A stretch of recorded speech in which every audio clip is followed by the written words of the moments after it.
The pressure on, I remember bringing nothing home. Make a little just to make it known. Steady, ready, better watch your tone. When I was 5'7", I was breaking. I had to 5'7", now I want the chrome. 9/11, I was in my zone. Lose the argument or lose your dome. Keep cool, ain't no running up. Damn, now I'm coming up. They coming against me, you dumb or what? You drawn, you done enough. They told me don't rush it, just wait my time. Paying attention, I see the signs. Coming right to me like Amazon. No time for distractions, I'm on the grind. Little shorty, your ticket, she know she fine. Got a couple of so never mind. They throwing the shade cause they know I shine. Reason I'm going in overtime. You stuck in your ways, you keep fantasizing. I just go get it, don't think about it. Don't make it an issue, it ain't a problem. Not too much talking, just organizing. One Westward, no way around it. Heavy, so you know I'm grounded. Too sturdy, I'm well-rounded. Tunnel vision, I don't see a challenge. Get admitted, I'm killing it. Case closed, I don't need a gavel. Know you hate it, don't even matter. New page, still the same time. People might, but just never forget that I do not. Always have that fresh in your mind. That I feel absolutely nothing for your pain and your problem. Because I know that all of your pain and problems are a test to make you stronger. I live in a world where we coincide. If you're not ready to stay inside, you drowning away, you gonna ride. You stick to the end, you get glorified. Seeing if you're gonna step up into what's world, you stick to the end, you get glorified. Let's make it official, I'm one of them. One of the greatest, there's no exempt. It took me a minute to figure it out. I was struggling, and it made a man. I shuffled the deck and I played my hand. Just give me a reason to put them on you. Didn't believe that I had me a vision. Should I believe that you niggas loyal? We giving up game, they fumbling plays. I'm tired of talking, I'm wiped out. Before that we started, they tapped out. I jumped in my duffel and blacked out. What you witnessing is elevation. Glory road to my destination. The haters, it's a celebration. And I put that on my reputation. When the fall, this a demonstration. Get sick and I know they hate it. One Westward every season. Hot boy, this dedication. I'm giving game, I don't need favors. Go against it, you won't see the danger. You ain't family, you a damn stranger. I'll beat your ass, I don't need a baby. I don't got time for excuses. I'm plotting on making the killer. I'm getting the feeling, they know that I'm coming, I'm running. Let's get to the business. I'm still playing my post. Taking the rim like diesel. Don't run with too many people. I don't feel none of us equal. None of us equal. And there are some brothers and sisters that know that so much, they would never leave you. They would never abandon you. Since you have to stay alive here, they'll stay alive with you. I live in a world where we coincide. If you're not ready to stay inside, you drowning away, you gonna ride. You stick to the end, you get glorified. You stick to the end, you get glorified. They're one West. They're one West. They're one West. They're one West. They're one West. They're one West. They're one West. They're one West.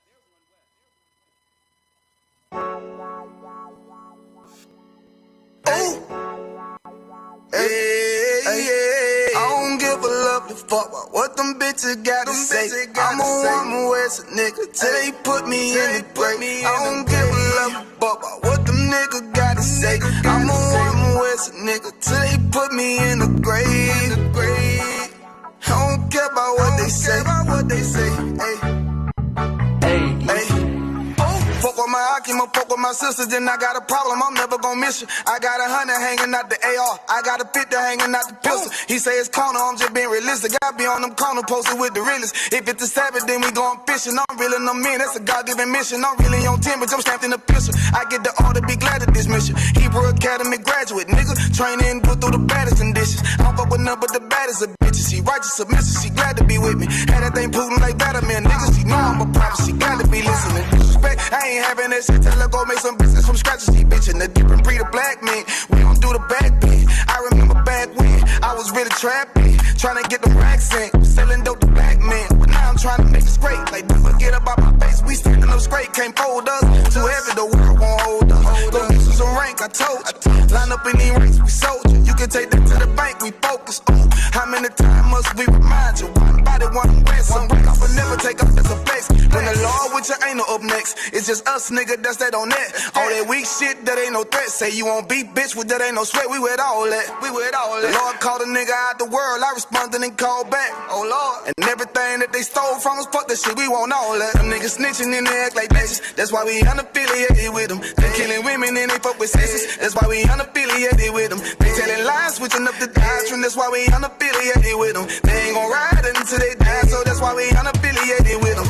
Come on the command and general, YAHANNA, we unaffiliated with them. Like they tongue and they say they keep that shit 100, we unaffiliated with them. They telling lies, switching up the doctrine, that's why we unaffiliated with them. They ain't gon' ride until they die, so that's why we unaffiliated with them. That's why we unaffiliated with them. I cannot fuck around with fake niggas. We taking ground when we in your city. You better have the women, have the liquor. Keep that bitch told me, please don't but the system. Don't be a fool and be another victim. Say you a goon, you just another Christian. How you my brother, you ain't in here with me. We in the gutter, deep down in the trenches. We with them niggas locked up in the prison. Black and Hispanic, Native American, Indian. We ain't just talking shit, but we living in it. We be everywhere, you can't miss it. And we be fresh as hell, take a picture. And we special now with the scriptures. Play, we gon' scratch them, yeah, we some killers. These niggas tripping, they mind blown. Swear business, forgive me if I'm wrong. I be at it pause when niggas say that they be looking for niggas to slide on. The only slide that I know about is when I assemble the gun with the slide on. Real, I get the order, you know that it's slaughter. See me and my niggas gon' die.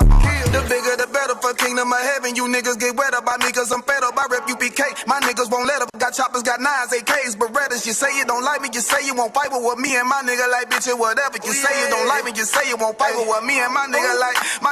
Them niggas snitching and they act like bitches. That's why we unaffiliated with them. They killing women and they fuck with sisters. That's why we unaffiliated with them. They telling lies, switching up the doctrine. That's why we unaffiliated with them. They ain't gon' ride until they die, so that's why we unaffiliated with them. Come on the command and general, YAHANNA, we unaffiliated with them. Like they tongue and they say they keep that shit 100, we unaffiliated with them. They telling lies, switching up the doctrine. That's why we unaffiliated with them. They ain't gon' ride until they die, so that's why we unaffiliated with them. Yeah. See, they always ask us like, why y'all don't fuck with such and such? Why y'all won't come together with such and such? I be like, we unaffiliated with them. Understand me? Like, niggas be out here on some weirdo shit. All right, clap it up, clap it up, clap it up. All right, it's Israelite School of Universal Practical Knowledge. Start out at 1 West 125th Street, Harlem, New York, under command engineer YAHANNA. It is Sunday, the scripture breakdown class, where we break it down line upon line, precept upon precept, here a little, there a little, using external references to back up and support internally what is inside the Bible. I will be standing instead for Captain Isupk until he gets here. So before we get started, as it's posted on there, answering all questions, I do have a lesson for today. But before we get started, if you are on YouTube, make sure you like, share, comment, and subscribe. Make sure you subscribe to I.S.U.P.K Houston, I.S.U.P.K Galveston, I.S.U.P.K Beaumont and Port Arthur, and I.S.U.P.K Lufkin, and I.S.U.P.K Deep East Texas. If you're on Facebook, go ahead and share. If you're on Kick, share the stream. And if you're on Twitter, go ahead and thumbs up the stream as well. If you have any questions, it doesn't matter what the question is, type it in the chat. We'll start open the floor in the class. Does anybody have any questions? It doesn't matter what the topic is, and we can get into that before we get into the lesson. Anybody got any questions? I know you got questions. What you got? Come on with it. Come on with it. You gotta hold it. There you go. Handle the other one. There you go. All right. I really don't have none but off the top of my head, I'm trying to see what question I may have. Yeah, I know I wrote something down before. Okay, but I do get confused over, I guess, the timeline of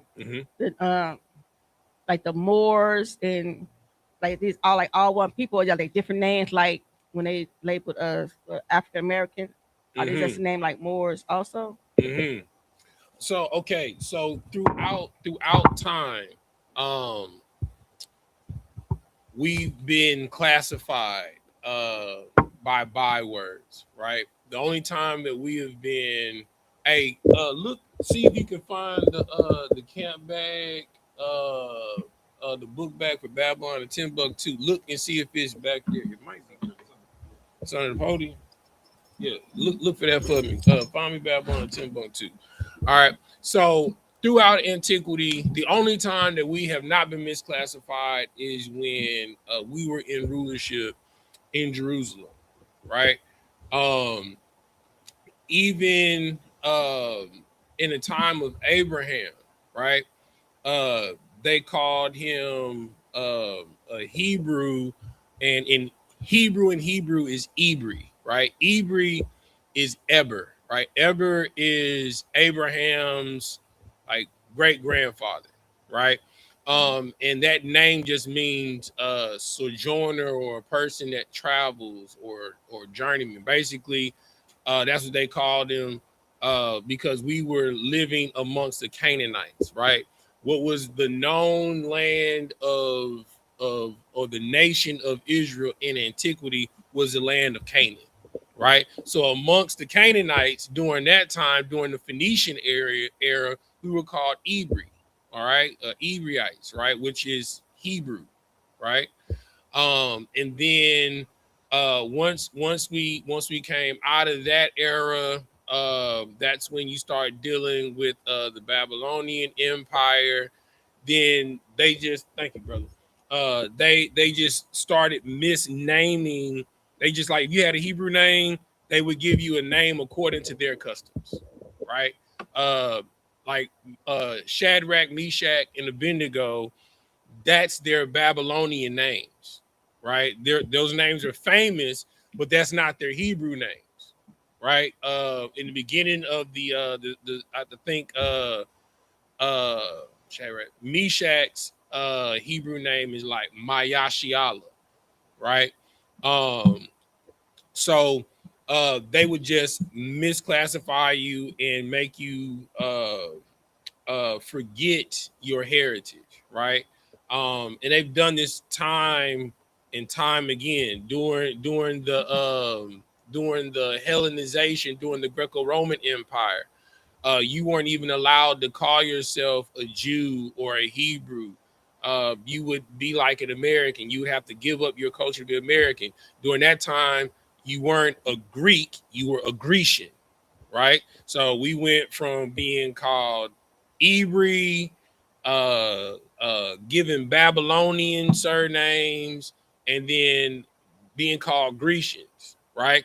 And then when the Egyptians were ruling before the for Alexander the Great conquered, they called everybody Ethiopian, right? So Ethiopian, even though it's a country, all that it means it is a Greek term that means burnt face, black, right?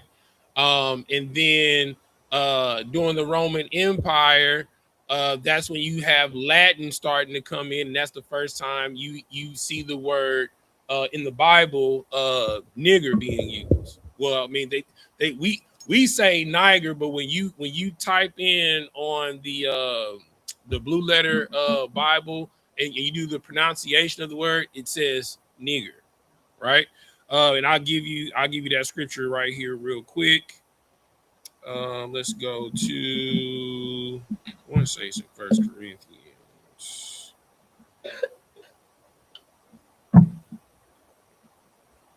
Oh, it's in Acts. Go to Acts chapter 13, verse 1. Right? In the book of Acts, let me know when you get there.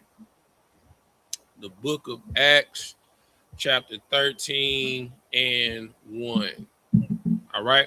So it reads, now there were in the church that was at Antioch certain prophets and teachers, as Barnabas and Simeon, that was called nigger, right?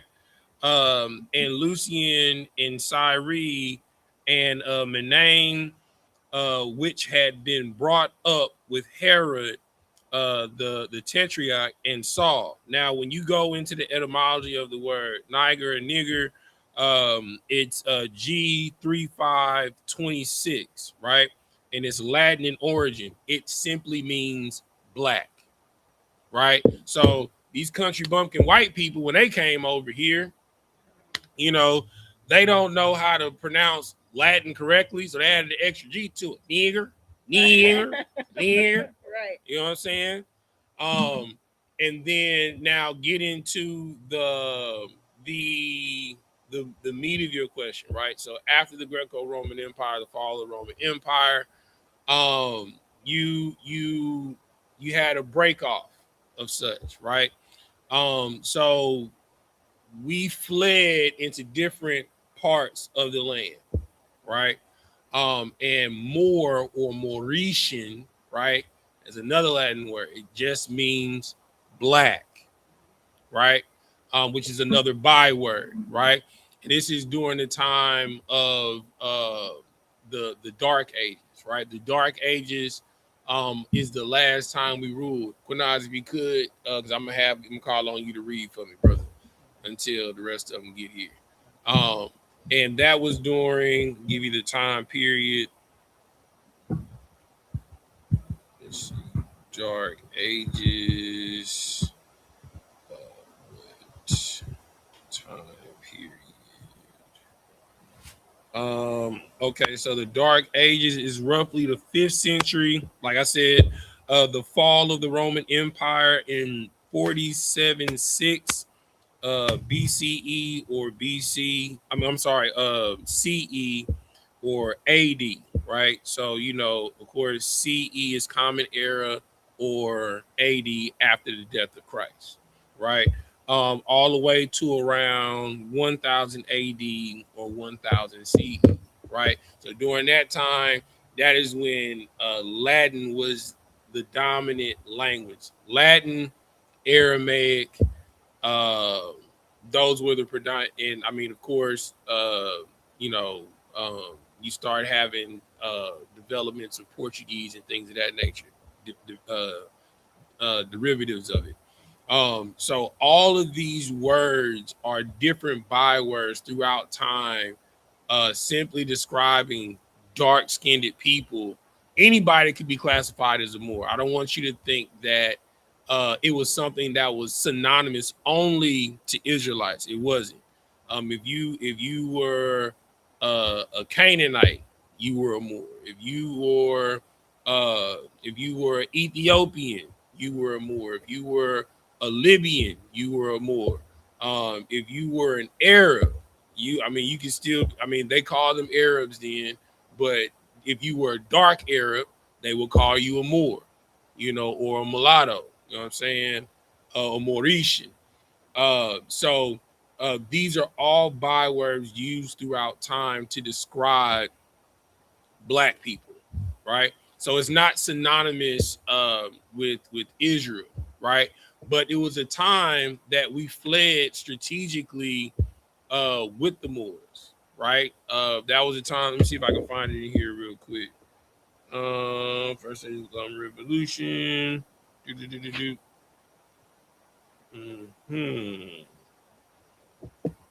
if I can find it real quick. See the black Jews, Shemites. Nope. Hold on. Is this shit?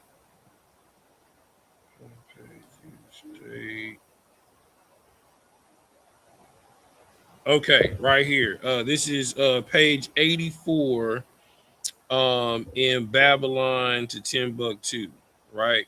In the year 65 BC, the Roman armies under General Pompey captured Jerusalem in 70 AD. This is when the temple fell.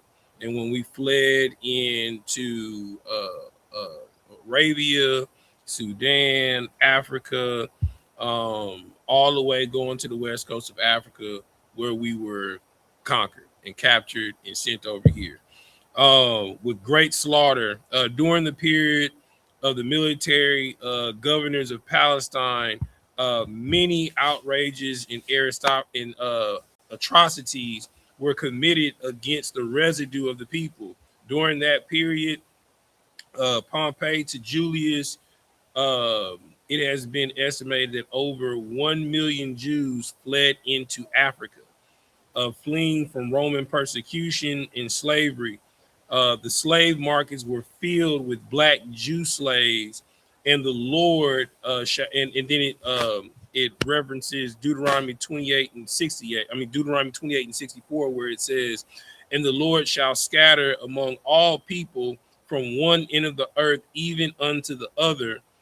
And there thou shalt serve other gods, which neither thou nor thy fathers have known, even wood and stone," right? So that's a transition going from the Roman Empire, and then as the rise of the Arab slave trade, when the Arabs came into power, and then that's when you have the holy wars between the Knights of Templar and the sons of Ishmael, right? Both taking claim to the land, right? Which is why if you go to Jerusalem today, there is Jewish synagogue, and then there's a Muslim mosque. There's a Muslim mosque literally on top of the rock of Abraham, because both of them claim rights to the land, and neither one of them are supposed to be on the land. You know what I'm saying? Which is the crazy part, right? All right. So I mean, that's pretty much it. More Niger or nigger, Grecian, Hebrew, which is Hebrew. These are just all bywords that were used to describe us in general. Okay. All right. You got any questions? That's shocking. All right, come on, Quinaz. All right, let's hop into this lesson, man. Come, all right, sir. Let me get all right, so in light of what's going on with ICE, ICE isn't necessarily the biggest danger in our community. The biggest danger within our community in this situation is going on with our Hispanic brethren are ourselves, right? I've come across a lot of videos and propaganda that I've seen of people in the black community saying that this is not our fight, right? Black people should sit this one out, that we should stand down, right? And it's very unfortunate because of any people on the face of the earth, we should have the most empathy, because we know what it's like to be snatched out of your homes, right? In the middle of the night, to have your kids ridiculed and harassed at their schools, right? We know what it's like to experience mass unaliving, to being shot down dead in the street like a dog, right? Having search parties, you know what I'm saying, put out to hunt us, to hunt our steps. And if anything, we should be more empathetic to our Hispanic brethren. And like they did for us during the time of the Alamo, we should pave the way for an underground railroad for them, right? So today's lesson, until Cap jumps in here, we're going to talk about removing the traitors from amongst us, right? And every traitor ain't necessarily a black person. Like if you look at majority of the ICE agents that are behind that mask and you listen to them talk, they're black and Hispanic. It's black and Hispanic people hunting black and Hispanic people. It's the same thing on the police force.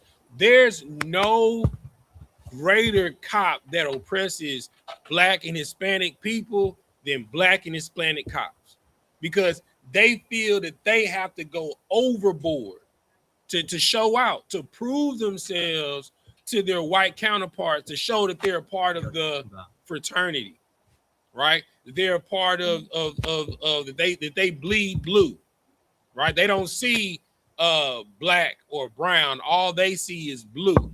And if it ain't one of they cop brothers, they don't give a damn.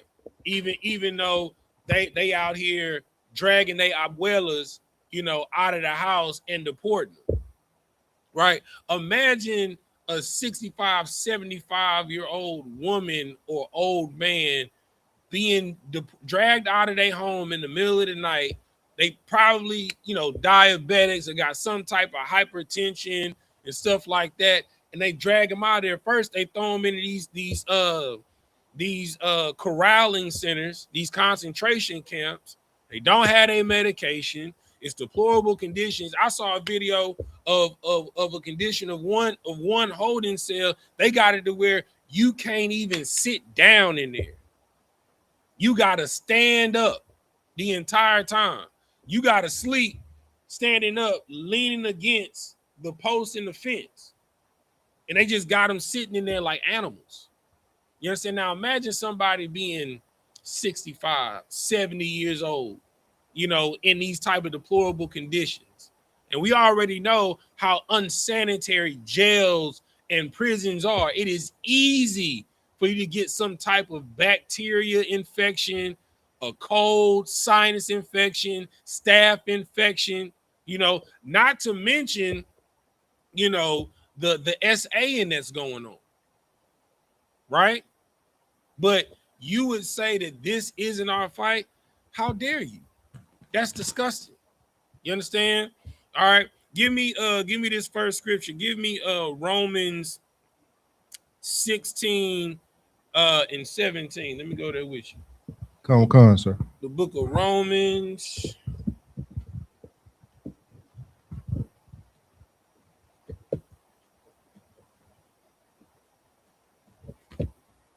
Get that with you.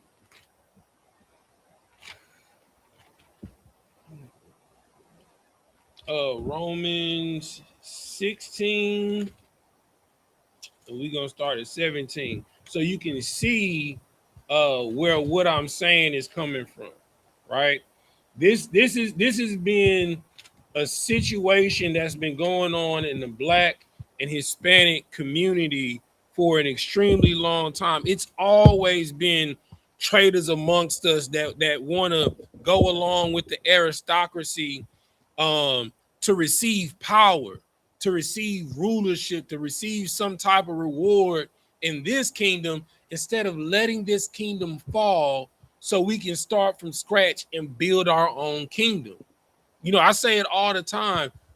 We are ODing on convenience, right? It's the same thing when Moses delivered the children of Israel out into the wilderness from Pharaoh. They said, did you bring us out of Egypt to die, right? Because they fantasizing over the flesh pots. I mean, if you know what a flesh pot is, it's like Mongolian barbecue. You know, they had a little coals and stuff like that, and you sear your meat on there, season it, and you eating it. They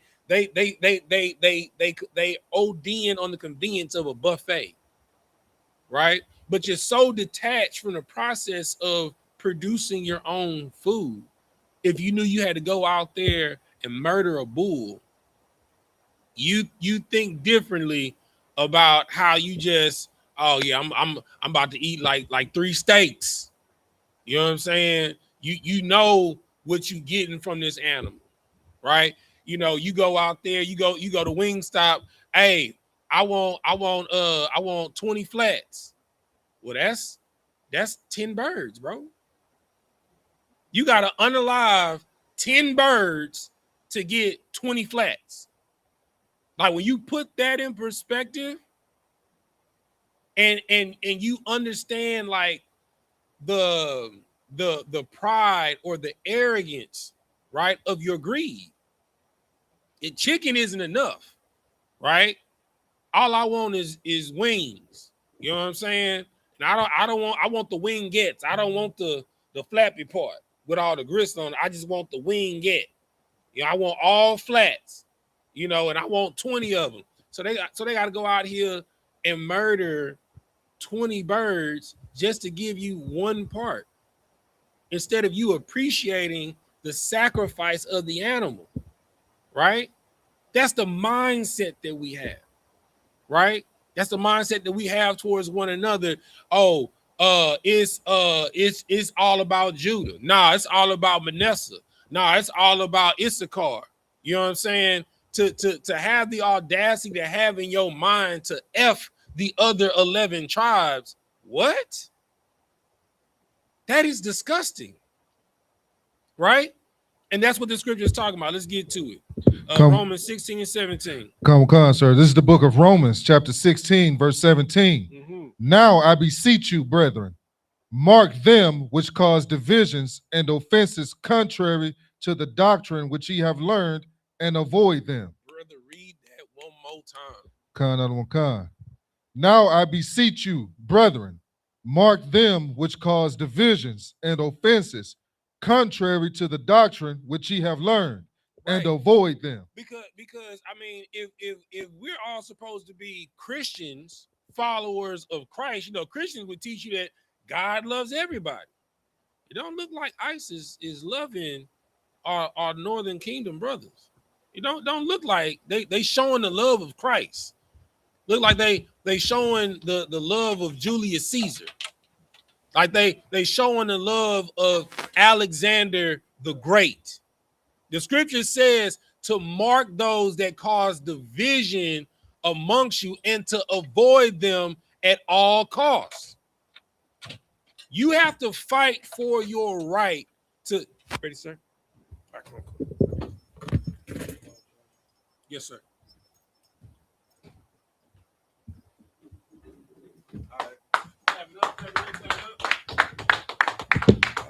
I need a phone charger. My phone dead. All right, shalom. Y'all thumb. What's going on, everybody? So like it for my tardiness.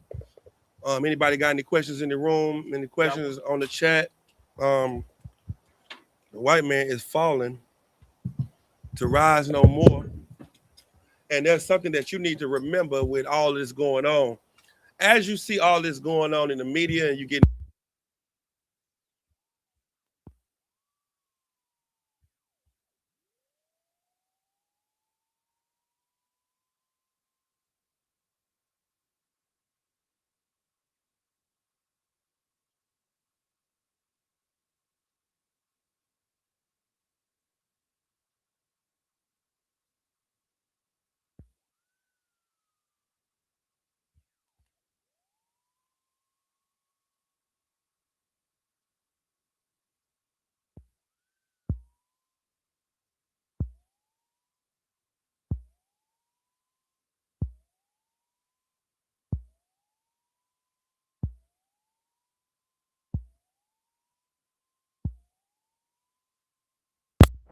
my phone, man, my fans just went out on my truck.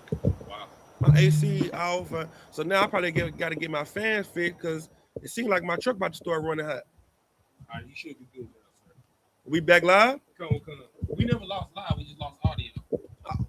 Damn. All right. If you could put a 1 in the chat, if you can hear, put a 1 in the chat. Oh, you say it's back on. We good. Good to go. Wow, this is a good plug. Nah, man, I got a real phone. Give me a Type C. Type C me. What I was saying, listen, with everything that you see going on, man, the white man is falling, right? And this shouldn't make you nervous. This shouldn't make you nervous at all. It should actually get you excited. And I see so many brothers and sisters right now as we get closer and closer to that second. Can you plug this up for me, Baba?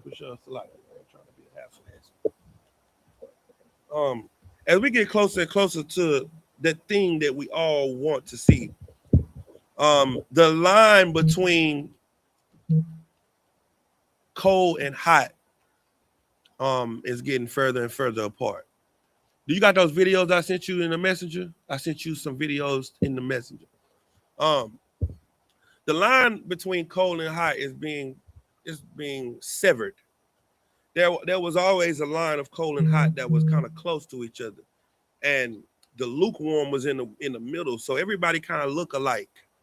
The people that's cold, they standing close to the lukewarm people, and the lukewarm people are standing close to the hot people. So now it looks like everyone is still together. Well, God is exposing these people are serious. And the people that are lukewarm, they're not even here anymore because they either have to choose a side between being serious or not serious at all. The Lord is exposing everybody. The Epstein files ain't the only thing that's coming out. That's some files coming out about you too. There's some things coming out about you that was done in the dark that's now coming to the light. See, you're not going to be able to hide behind your persona. And that's what the world has been hiding behind for so long, a persona. The Christian church has been hiding behind the persona of righteousness, the Holy Spirit and God and prosperity. Now you're starting to see that prosperity is pimping. You're starting to see, oh, when they keep talking about prosperity, they taking our money. It ain't got nothing to do with God or holiness. These men are using us. Now you're starting to say, well, I've always been a good woman. Now you're saying that I really don't love my husband. Yeah, because he can do something that'll make me leave him. Oh, I really don't love my wife because I can't deal with her mouth. I only like her mouth one way. Yeah. Now you're starting to see that you're really not a good husband. You see you're not a good wife. And now you're starting to see who you really are. God is exposing it. Why is he exposing it? Give me 1 Peter 4. Let me show you why. We're going to start with that. Do we got any questions in the chat? Thanks a lot. I'm teaching class. Houston. Okay.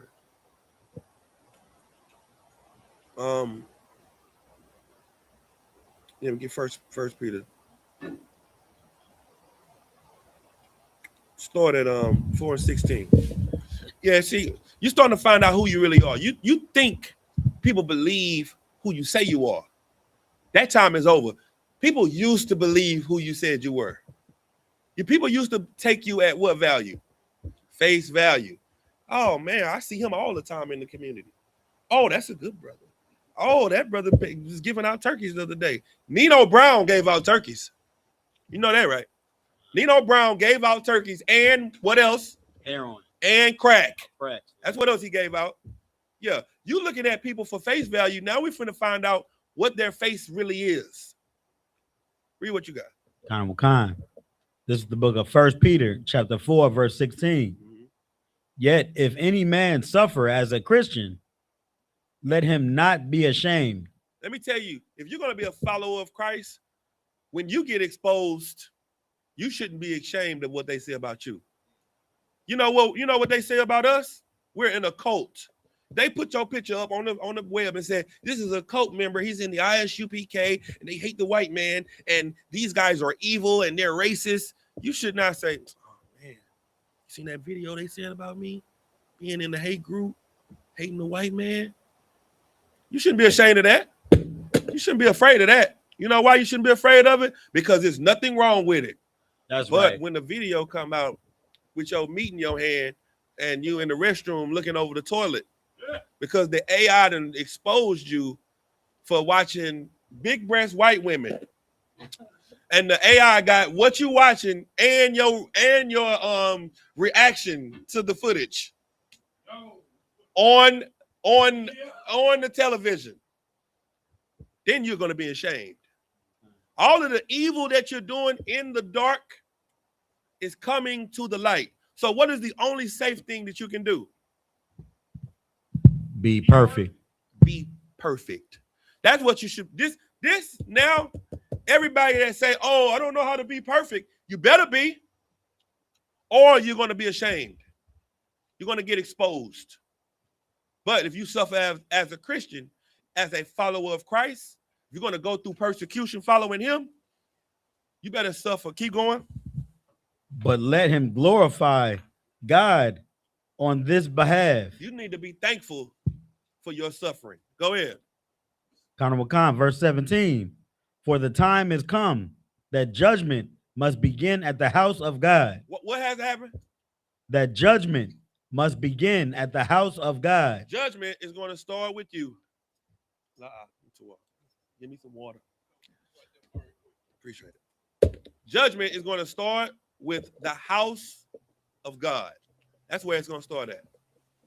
I was going to say give me a little swig of that, but I've been doing good. You know what I mean? Get ye behind me. Judgment is going to start with you in the truth. Brothers and sisters in the truth, you already have it harder than everyone else because you live a life that no one else. Okay, you have a conviction about things that are not sin. Like a brother.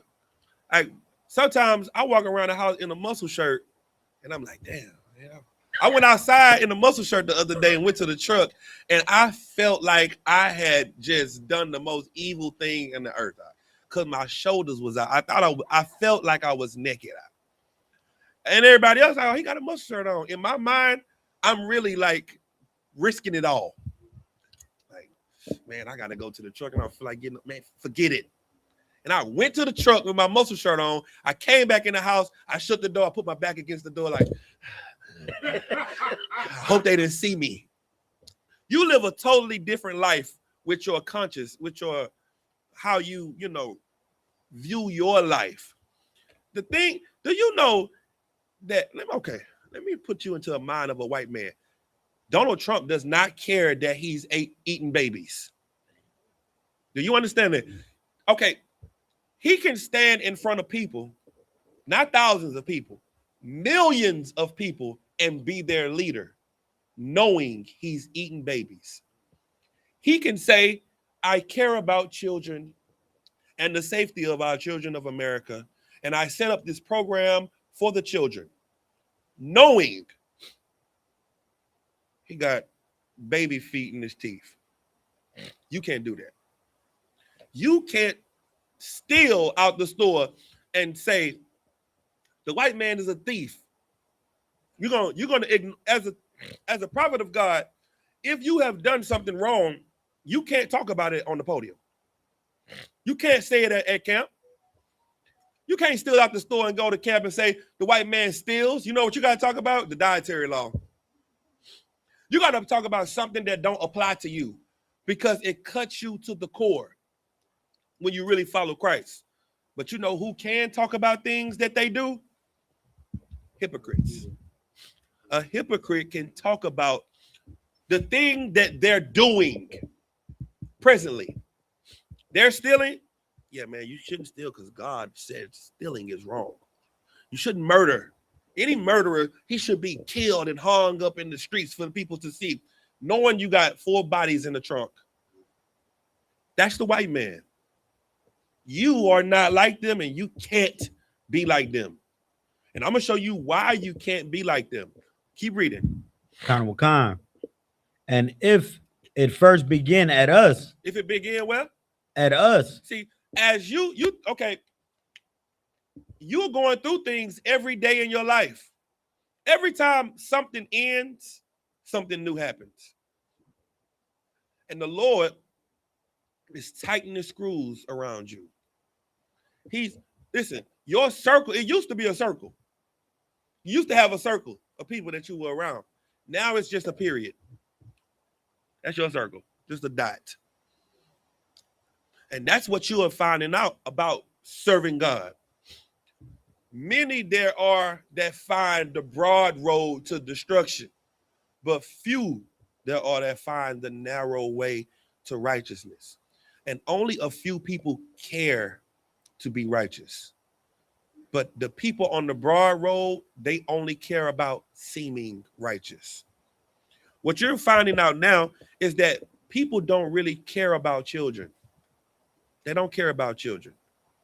They talk about the love of children as they sleep with them, as they eat them, as they stick their fingers in their cervix of a 4-year-old little girl, and then get on the podium in front of millions of people and say, I've set up this program and I got the grants, and I put my good friend, what's her name? What's the WWF wife? Trish Stratus. Malone. I mean, what's her name? McMahon? Oh, yeah. Stephanie McMahon. Stephanie McMahon is now over the education. She's over the children's education. You know where she be at? She be at the island too. She be at the island with the, your president had 91 charges and only 34 stuck. And then he gets up on the podium and says, we're just getting the people from the shithole countries, the criminals, the criminals. We're getting the real criminals. And he has 91 charges. Raise your hand if you've ever had 91 charges. There's no Mexican that has 91 charges. No Venezuelan. The most gangsterous. El Chapo don't have 91 charges. Do you understand what I'm saying? And the president of the United States has 91 charges with this amount of cases. We're not even talking about it in his entire life. Somebody, just for shits and giggles, Google how many charges has Donald Trump had in his lifetime.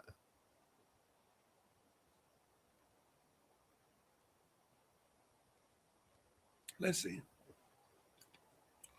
See, the judgment of God has to start at you because the people in the world they don't have their judgment yet. See, you're going to get God's judgment. The white man is going to get God's wrath. And you don't want to be a part of the wrath. Let's take the judgment, because after the judgment, you can get out of jail. After the judgment, you can get off of probation. After the judgment, there is life. There is a way to reform. There is nothing after the wrath. It's just death. Only the current stuff, huh? Yeah, that's what you can do when you got power. That's what you can do. Keep going.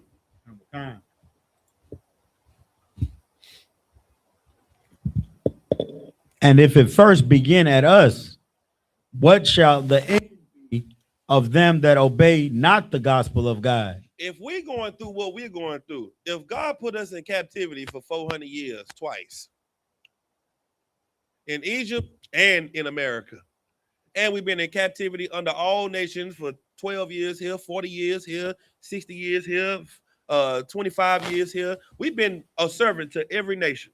If he did that to the ones he loved, to his babies, his heart, his world, then imagine what he would do to those that he don't give a damn about, to those that he calls spittle.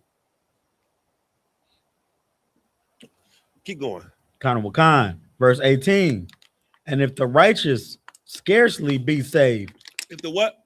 If the righteous scarcely be saved. If you make it out of this place, you're barely going to make it. That's why you should give all of the little time you have left into being more righteous. You should be giving all of your time and your soul to trying to undo the evil that you have done. You a baby in the truth. If this is your 10th Passover, you 10. A 10-year-old can't do nothing in society. You 10. You a baby in the truth if you 10. And you can think, man, I done this though. I done been to 1,000 camps. I done did food drives and clothes drives. So what? So what? Your king died. He hung, bled, and died for you. You ain't did nothing. What? You supposed to be happy? He's supposed to be happy because you stopped eating pork? You were never supposed to eat pork in the first place. Imagine Donald Trump said, I haven't ate babies in 3 years. Nigga, you was never supposed to be eating baby. Am I supposed to pat you on the back? Or are you supposed to be patted on the back because you keep the feast days and you don't eat pork, crab, shrimp, and lobster? You never was supposed to eat pork, crab, shrimp, and lobster, and you were never supposed to be doing the sins that you were doing. Whoop-de-doo. That's what you need to remember, put in your mind. Your life should be about undoing what you've broken. Every day. What does the white man have you focused on? Every day. Bills. Survival. Trying to make it. We're having our precious time stripped from us for survival that we can give to our Lord and King. We have to find a way to show the Lord that we want this place to fall, and that we're going to have to become aggressive about it. And sisters, let me tell you something. One thing I know about my sisters is if you put your mind to something aggressively, like you do that cell phone and that password, listen, them sisters become it's like listening to a lock that they trying to get in. Like they doing a heist at a bank when they looking at their cell phone. I seen a sister on TikTok take some tape and put the thumbprint off the tape, she put it on the phone, laid the tape on the phone, picked up the thumbprint, took it back to the phone and put it back on there and unlocked the phone. I said, well, I be damned. If you was to take that energy and put that into serving the Lord, we would be in the kingdom of heaven. Right? That energy. If the energy that a black man take on selling drugs and getting money, that energy that we take on getting fast money, if we took that energy that we've given the white man and put that into doing the work of the Lord, we would be in the kingdom of heaven. But we're not, because we take all of our energy and put it on to being slaves. And we fight more for people to see our point of view than to actually be righteous. Do you know how many arguments you having with somebody about, I was right about this situation? You know that you're not talking to somebody right now because you was right about that situation that broke up the brotherhood. Not about the other. Yeah, I was wrong about all them other times, but the one time you think you were right, that's what broke up the family. Oh yeah, I know I was wrong for that. Oh yeah, I know I was wrong for that too. Oh yeah, I shouldn't have done that. No, you right. Yeah, you right. I shouldn't have done that. But this time, I was right. And I wasn't heard and I was wrong. And I just, no, man, I'm good. I think, okay. You tell that to Christ when he returns. You tell that. Let me tell you something. You better check yourself, because judgment's starting here first. It's starting in this house. And you better get your mind right, because you don't have a lot of time to keep procrastinating and fraternizing. Keep going. Kind of what kind? Go ahead. I had a two-part question, if I could, kind of on what you're saying. Like, how does somebody fight to keep the Lord's spirit? Like, they, like brothers that's been doing the work and been zealous, but how do they fight to keep the spirit? Because like the Lord could take his spirit from anybody. And then two, how do you identify when the Lord, like when your spirit is dwindling?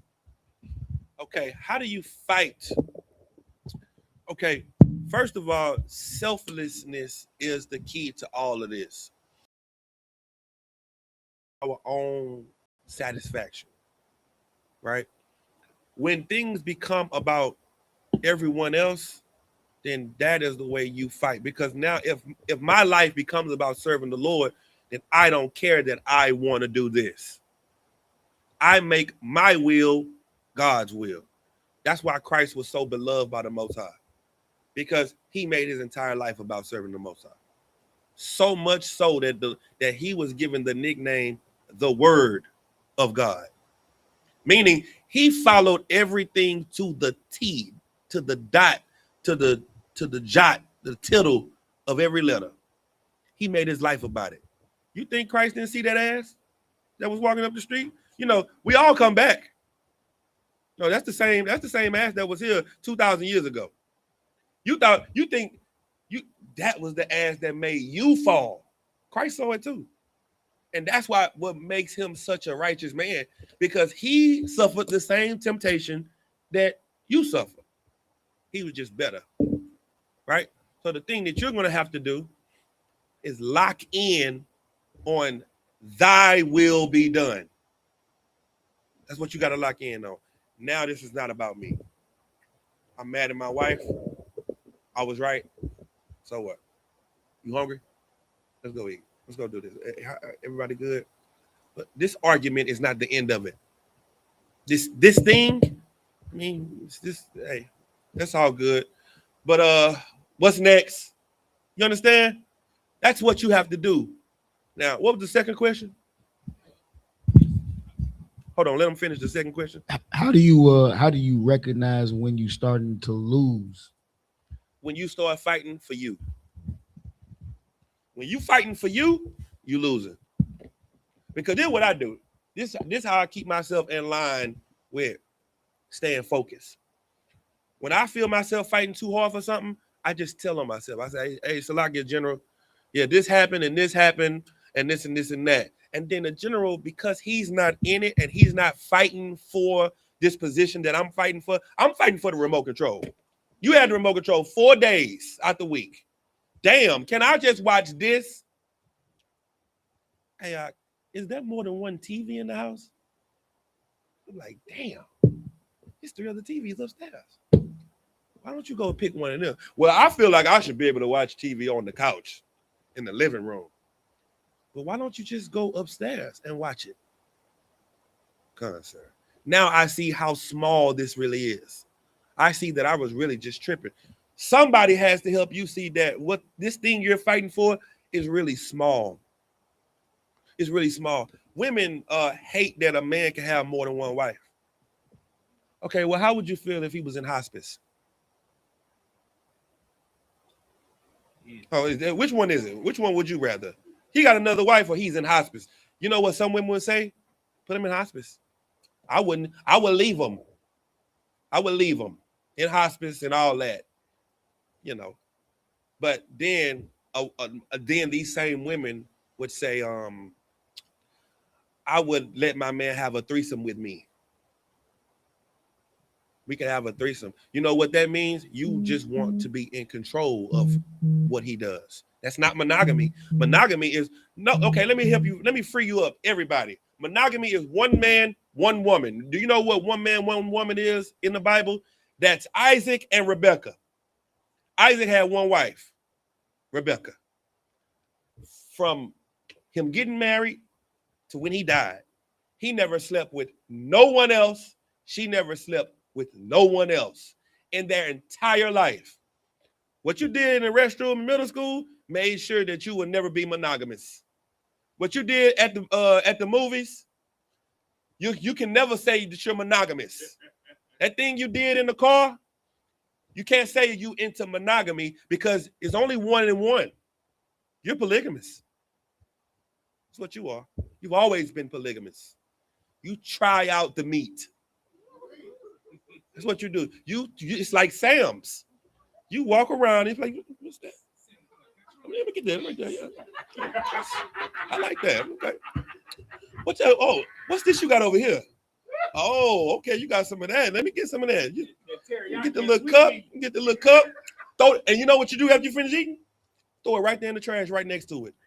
And you know what you're doing? You're looking for something else to eat. That's your sex life. And then you got the audacity, after you got 200,000 miles on you, you want to go to the car lot and be sold as a new car. You want to say, hey, I want you just to be with me forever. What about all of them? Listen, pipe down, relax. Okay? Let me clear your brain. Life is not about you and what you want. What we're doing here is a collective job. Why is this so important that we bring the brothers and sisters into the school? Could Commander Junior Hunter make Christ come back? He's been in the school since the 80s. Could he make Christ come back? He's been here, a faithful, loyal servant. No, because this is about all of us. This is about the nation. This is not about you and your popularity and your friends and your family. This is about all of us coming together under Christ and following the structure that God gave us to live under. Once you start fighting for your will to be done, then you start to lose the zeal of God and you get the zeal of the warrior Allah. Now you fighting for your kingdom. That's why everybody say, I wasn't happy. I had to fight for me. If that was the case, Christ wouldn't have died for us. You understand? So the whole aspect of keeping your zeal and fighting your zeal and trying to build your zeal is connected to your selflessness. To be able to say, damn, it's like being drunk. Somebody say, hey man, YAHANNA is my liquor watcher. And I can have a shot. I can have a shot of liquor. And then I'll laugh too hard after that shot of liquor. YAHANNA walk up to me like, hey, Salakia, sir, and sit a bottle of water next to my feet. I'd be like, damn, I just had one shot. I'd be like, hey, I'm good. Why? I can say, man, I'm drinking because I know my tolerance and I know my level. My brother across the room looked at me and saw that I was drunk. He thinks I'm drunk. So for him, I'm going to do this.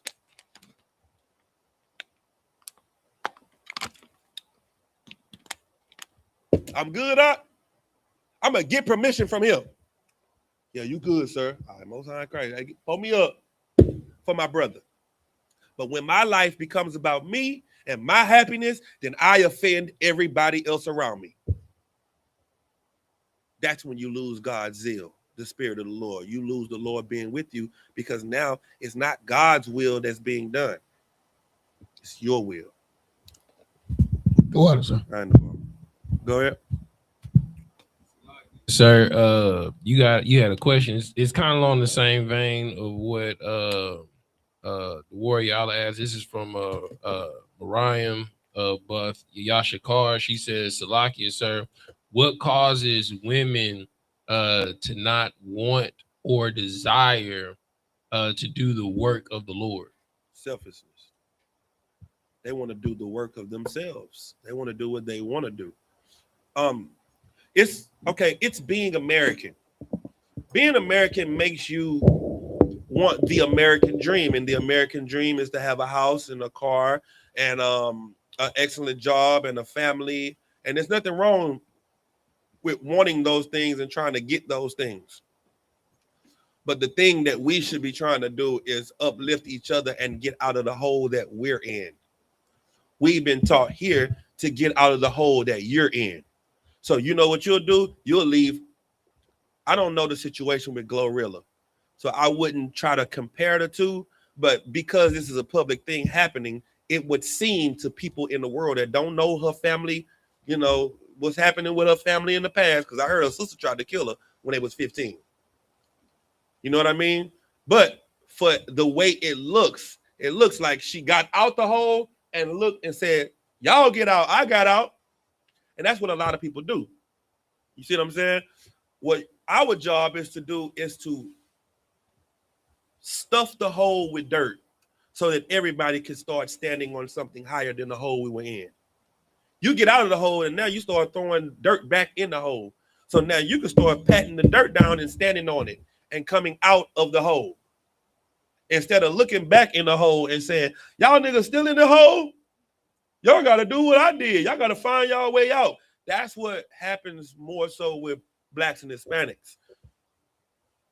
Hispanics, I can't really say that because Hispanics come to the U.S. to send money back to Mexico. Venezuelans come to the U.S. to send money back. See, other nations do this. Africans do this. East Indians do this. Chinese. Every other nation and every other family takes their wealth that they make here. They come here to send it back home. They have a family, they have a more family vibe about themselves. Family orientation. We're not family oriented. We don't know what families are because our family's been destroyed. You were born into a dysfunctional family. And now you are supposed to have a functional one. So ask the question again.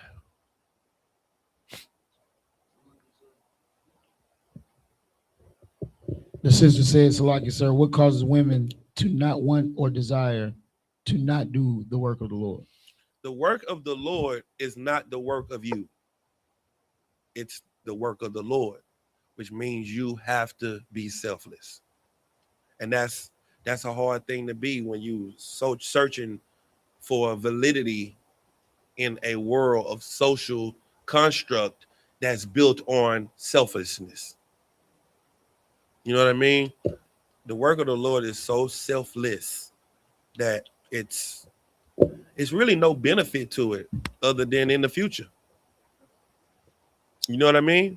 It's a future benefit because it's the reason people don't care about buying land anymore. Your family, your grandparents bought land for who? For the children to come. So you can have somewhere to be. It really wasn't really just for the benefit of them.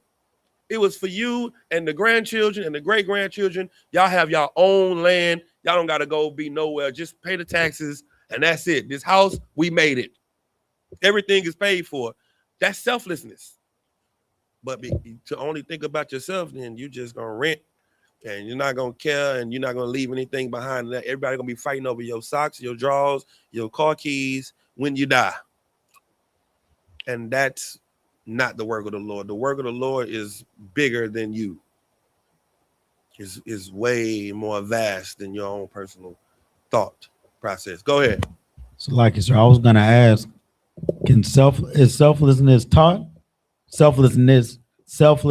You're right. Is that taught, or you do naturally have a sense of caring about others? You absolutely have to be taught it, because you've had that since you were young, but you were taught to become selfish, because them people gonna take advantage of you. You were in a society where you had to be selfish because of the people around you were evil people. Now you're in here, you have to be taught that the things that you see in here that remind you of the world is not the world. You may see some brothers and sisters in here say something or do something that reminds you of what people would do. They're just still growing. They're still growing, just like who is still growing? Me. Yeah. Remember that. When you look at a brother and say, that ain't One West. I thought they were supposed to be like this. Remember, you ain't One West either. You ain't there. Remember that. That's selflessness. Looking in the mirror. You know what selfishness is? You don't look in the mirror. You are what you tell people what's in their eye. Look at you, all them eye boogers in your eye, all that matter in your eye. Hey, get that out your teeth. When you got earwax coming out, hanging out to your earring. Like, well, damn, look at your ears. Oh, don't worry about my ears. That's you. Don't worry about what I got going on. That's the problem. Our job is to say, hey, man, hey, Salakia. Oh, the water. Hey, you too. Oh, man, damn, the water. I appreciate it. We look out for each other. And you have to trust this thing that I'm saying to you is not me trying to shit on you.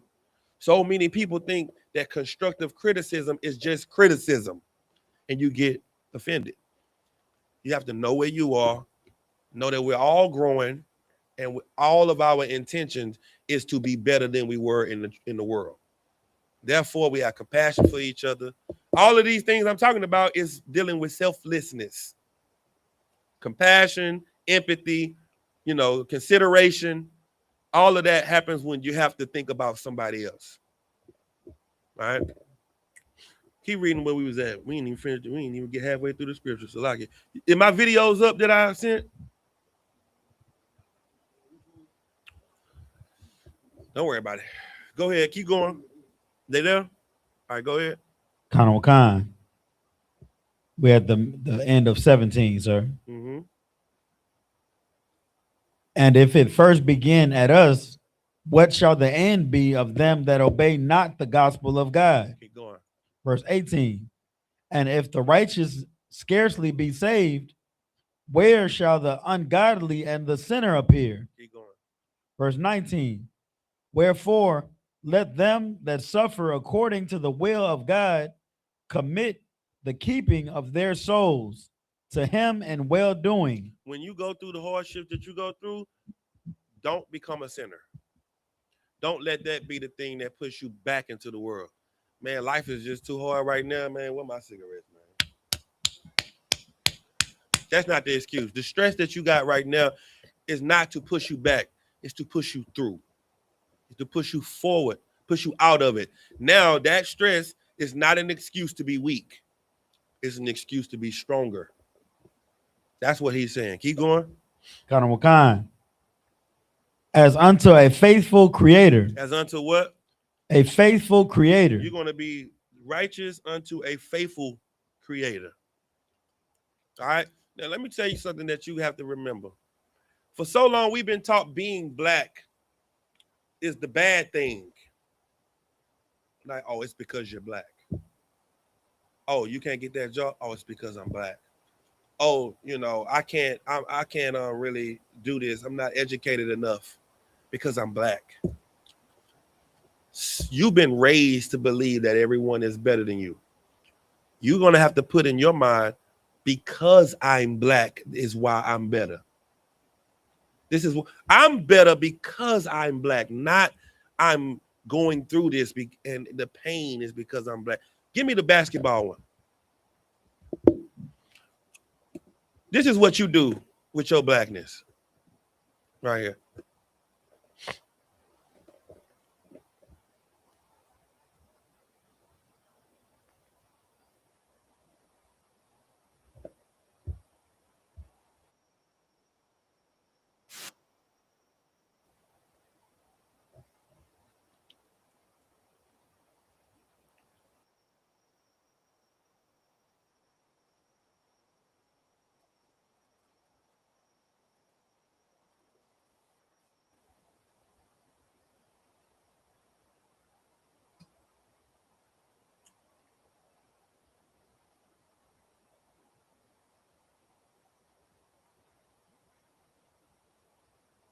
Is it on the screen?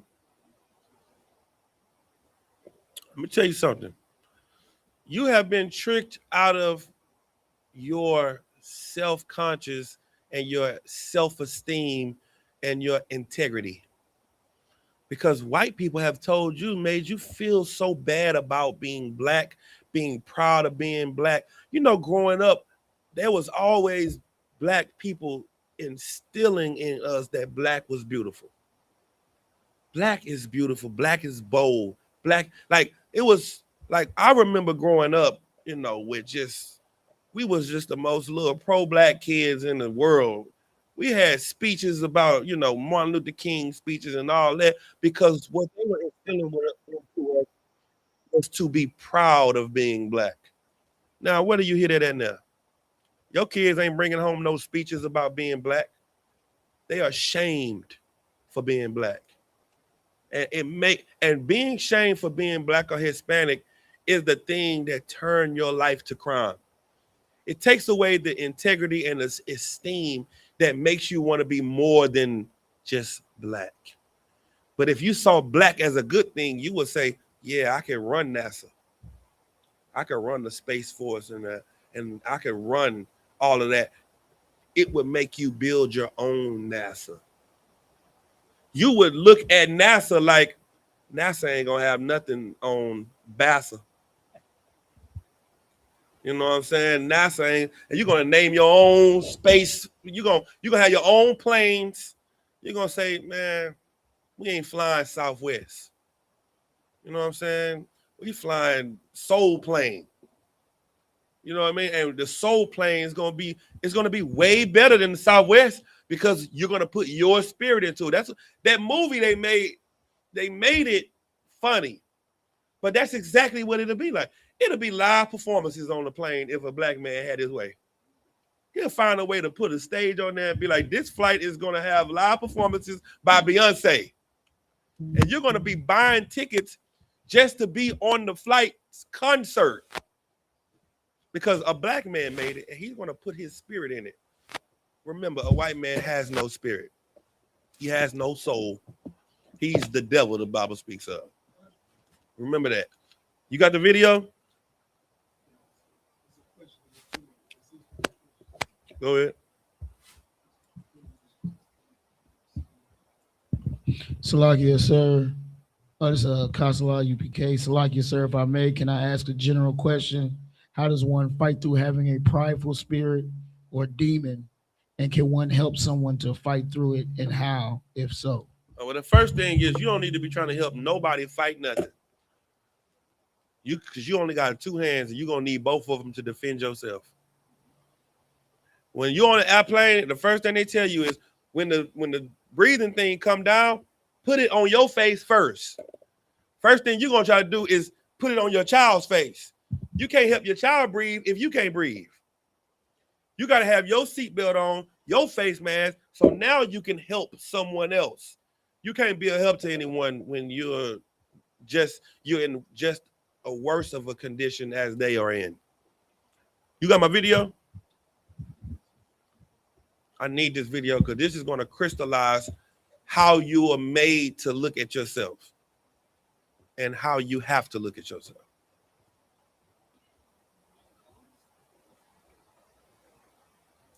Is it pulling up on the screen?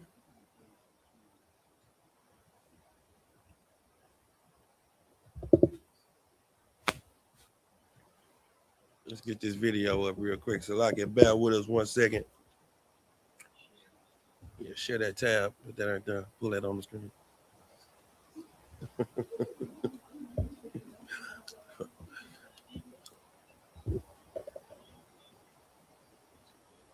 That's it right there.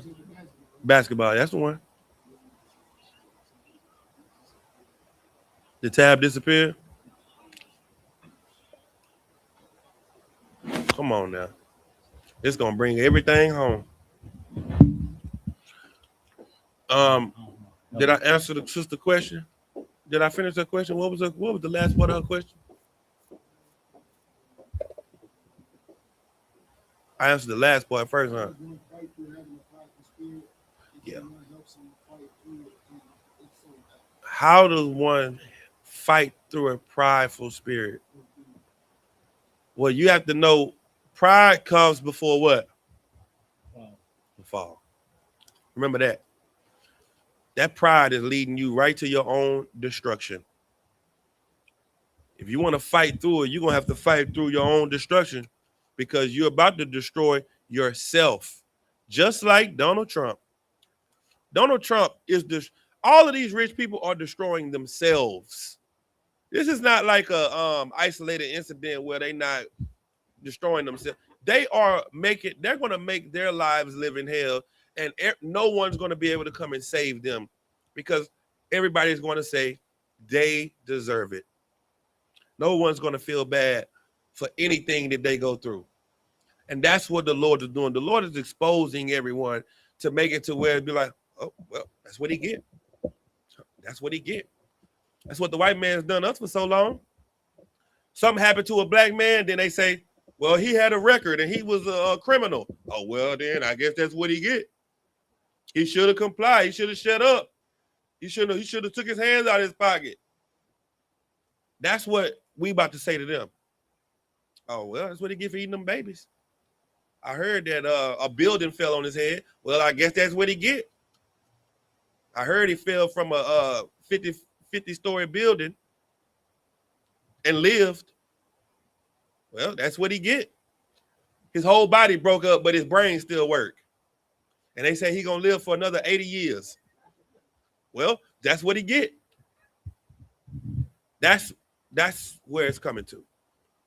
Pride is gonna destroy you. You got the video? Come on, let me get that.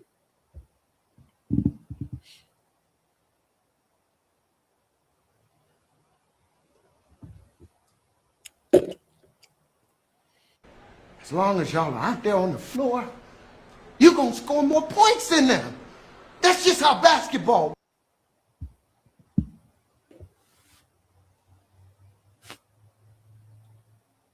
got to see this right here.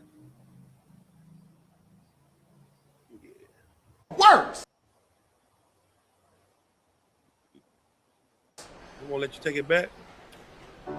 Houston. That goddamn slow crap shit out. Drives my motherfucking patience. Come on, man. You got to go back. Go. You can't slide it back?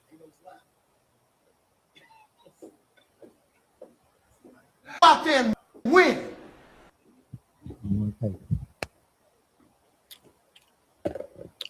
My God.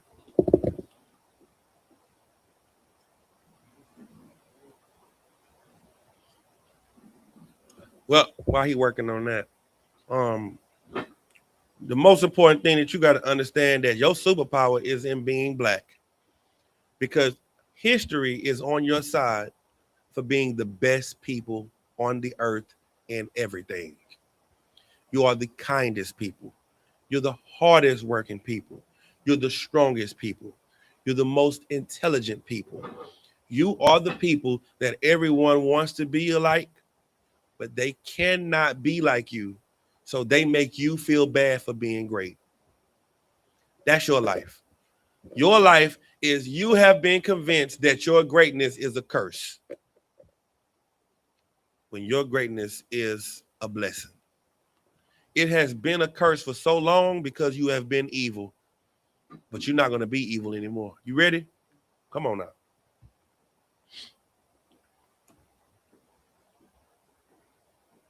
Well, you Negroes gonna play basketball or what? Yeah, you Negroes. What's the matter? You realize you didn't belong in a white man's game, you Negroes? That's right, this isn't a game for Negroes. It's a game for good, honest, white people. Not for Negroes. You understand? Negroes! White nights! Hey, Coach, they look tough. They look tough. Ooh, I'm so scared. You know what they might do? One of them might dribble with his left hand all the way down the lane and then go up for a left-handed layup. And you know what's going to happen then? Your black ass is going to swat that shit, jump over his cracker ass, and dunk in his goddamn face. How many fucking times do I have to tell you? You're black, they're white. This ain't hockey. Guys, I think what Coach is trying to say is that the key word is teamwork. No, the key word is you're black, they're white. So, Coach, what you're saying is if we just walk with the Lord... The Lord? Nigga, the Lord done did his part already. He made you black. He made them white. He gave you a 1.5 foot dick. Dribble with that motherfucker. As long as y'all are out there on the floor, you're gonna score more points than them. That's just how basketball works.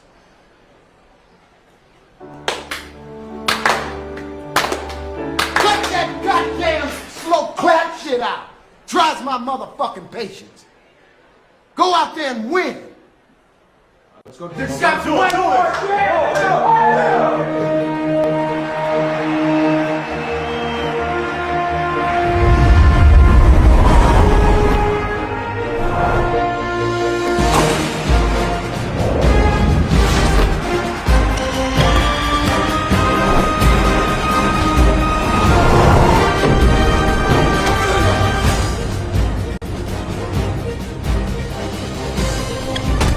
It was a glorious game, but late in the fourth quarter, when Lucius Williams dribbled the entire length of the court with his foot in a half piece, the referees had no choice but to call a technical foul, sending young Bobby Lee Mayflower to the line for the most dramatic moment of the contest.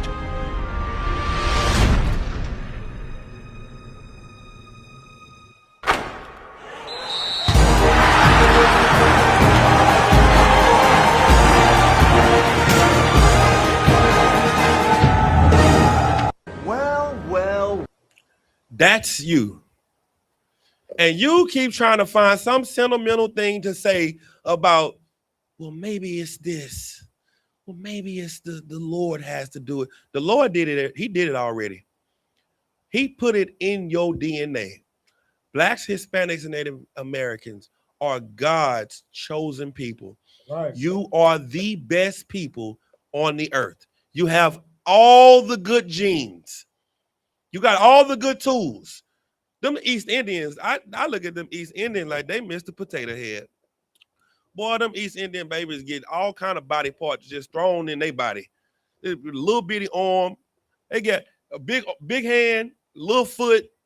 They just get thrown together like just leftover parts. The Lord gave you everything, all the great genes out, from the head to the toe. You are the best people on the earth, the most beautiful people on this earth. You don't ever have to be ashamed of who you are. Everyone is trying to make you feel bad for being great. God said, you the salt of the earth. I gave you the spirit of God so that everyone can see you and follow you and want to be like you, which makes them closer to me. That's why we gods. That's why Christ said, ye are gods. Why? Because we're the people that everyone on the earth is going to look up to. They're going to see us and say, These people are so near to God. You're the most spiritual people on the earth. Have you ever heard of a white spiritual? A Chinese spiritual? An Arab spiritual? You never heard of that, huh? But you know, you have heard of a Negro spiritual because you are spiritual. Your native Indian brothers sit outside out and sing to the rain come. Your Hispanic brothers will sing outside until the sun dries up the earth. Black man can sit outside and sing a demon off of you. That's what we good at. We good at everything. Science, chemistry, medicine, law, fighting, dressing. You are the best. Remember that. Don't let nobody convince you otherwise. You're the greatest people on the earth, and you boast in it. And you know what else you are? The most righteous people on this earth. You have the most morality, the most integrity, and we cannot win this fight being white. The first thing that comes to your mind is your beast-like behavior. Oh, well, we got to kill them. We got to go get guns and fight against them. That's white culture. That's how white people win battles. You know how I know blacks, Hispanics, and Native Indians are God's chosen people? Because all we do in situations like this is pray to God. The Lord is going to fight our battles. You know who else did that? You know who did that? All over the Bible, the children of God. The children of Israel cried out to God when they had a problem in the streets. When they could have just beat everybody's ass. An Asian man always been 4'2". You always been 6'5". And guess what? You still cried out to God when the Moabites oppressed you. We've always been those same people. Well, we're going to do what we've always done. We're going to win this battle the same way we got out of Egypt. God is going to tell us what to do. He sent his men out on the streets, and his men tell you, this is what we're going to do, and this is how we're going to win. You say what?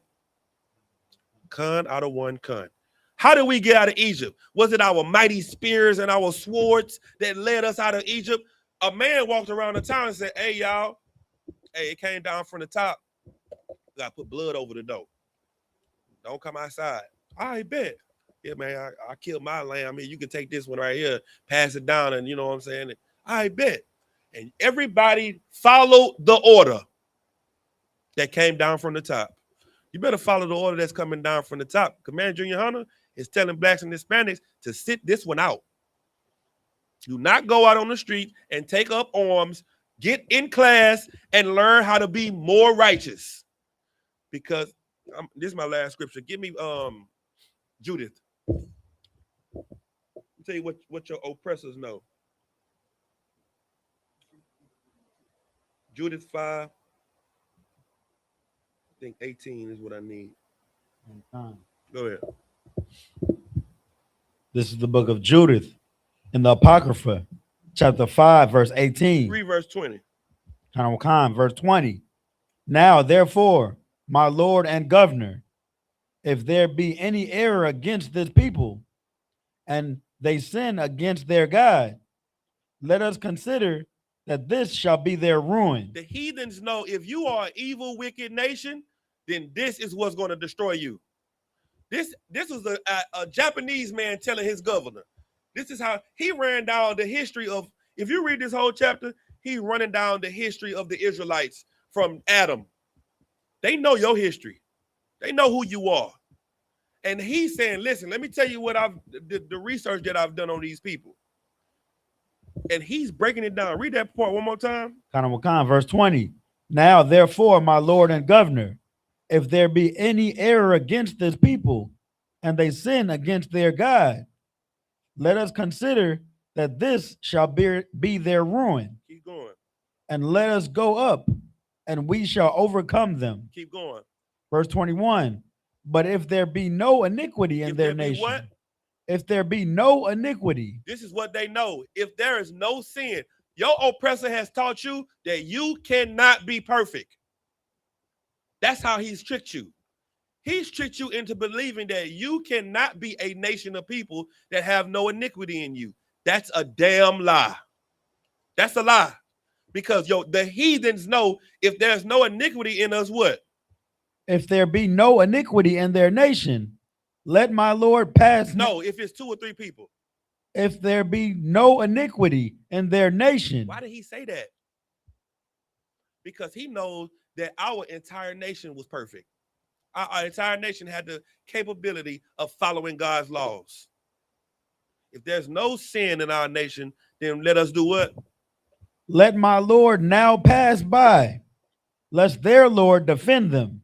Lest they defend themselves. Lest their Lord defend them. Lest they come out and kill us with their military. Lest their Lord defend them.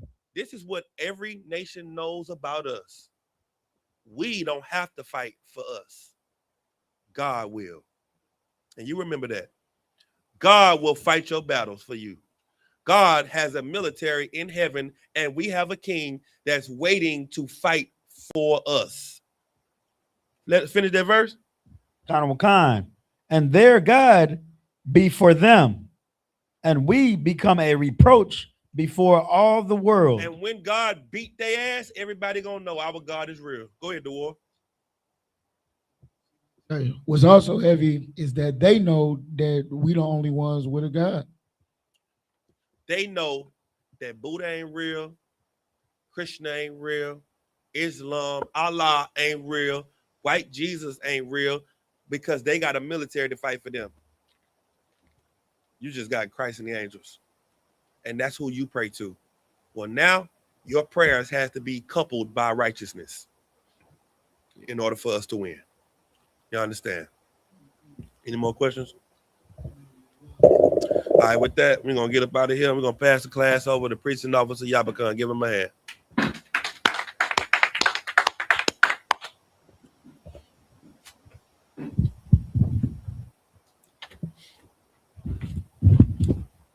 I.S.U.P.K. security announcements.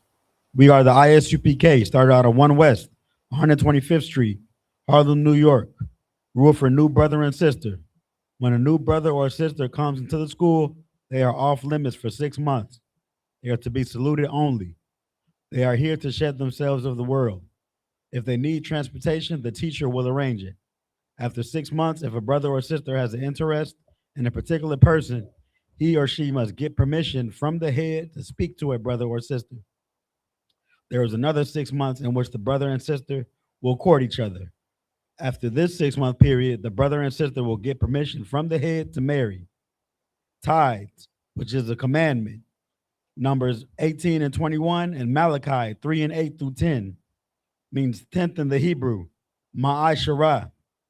10% of every penny of any increase the Lord gives you, give to Treasury Department or teacher. Priest fund, free will offering for priests, not mandatory, whatsoever amount you would like. Upcoming Holy Convocation, Purim, 14th day and the 15th day of the 12th month, Monday, March 2nd, and Tuesday, March 3rd, 2026, can be found in the book of Esther, chapter 9, verse 20 through 31. If anyone wants to be a trooper in the school, start wearing all black, boots, shirt, pants, headband, or scarf. That concludes security announcement. All right, with that, Imagine. We give a courtesy salute. Men of Israel, Imagine Shabbat, Imagine, Barak, Yahweh Shem Yahweh Shah Barakatah, Yajim Matah, Saw. Imagine to the sisters. We need to stand. We're going to give a courtesy salute to the sisters. Men of Israel, Imagine Shabbat, Imagine, Barak, Yahweh Shema Alatan by Hashem Yahweh Shah. Yajim Matah, class dismissed.